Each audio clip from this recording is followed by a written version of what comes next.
Thank you so much, Mama, for being there on my side and supporting me all through. Without you, my life is incomplete. I love you, Mama.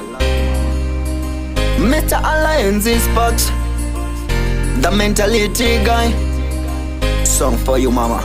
Jesus Christ. Ndino kutendai amaine rudo rwenyu amai makandirera kusika ndakura kudema kore wezerwe amai komboyerwa i amai ndoda kuva nemi for the rest of my life. Ndino kutendai amaine rudo rwenyu amai makandirera kusika ndakura kudema kore wezerwe amai komboyerwa i amai ndoda kuva nemi for the rest of my life. This time muri mumwe mimama kabisa kana kundizara muchipa mandirasa asisegoride mama makandikoshesa everyday chikafu maindi wanisa. I remember marowana papa makati ondiende ndinogarira vana dzimwe nguva moto ita semusina kukwana shongu dzenyu kuri kuda kushepara mangwana.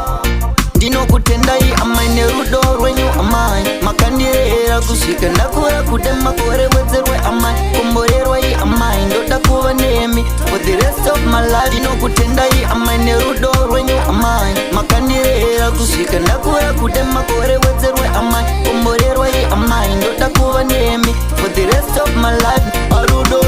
Rudo rwenyu amai mumwe anaro pasi pano ndiani makandichengeta kusvika ndakura kudai amusi wechidiki asisando ndokupai muri chipo changu chakabva kunanyadenga mapukuta misodzi pese pandaichema nepi maichinja mama maisasema maimira neni kunyange zvakaoma. Ndinokutendai amaine rudo rwenyu amai makandirera kusvika ndakura kudema kore wedzerwe amai komborerwa i amai ndoda kuva nemi for the rest of my life. Ndinokutendai amaine rudo rwenyu amai makandirera kusvika ndakura kudema kore wedzerwe amai komborerwa i amai ndoda kuva nemi for the rest of my life. This time muri mumwe mimama kabisa kana kundizara muchibva mandirasa asisegoride mama makandikoshesa everyday chikafu maindiwanisa. I remember marowana papa makati ondiende ndinogarira vana dzimwe nguva moto ita semusina kukwana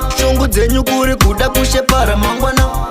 Ndinokutendai amaine rudo rwenyu amai makandirera kusvika ndakura kudema kore wedzerwe amai komborerwa i amai ndoda kuva nemi for the rest of my life. Ndinokutendai amaine rudo rwenyu amai makandirera kusvika ndakura kudema kore wedzerwe amai komborerwa i amai ndoda kuva nemi for the rest of my life.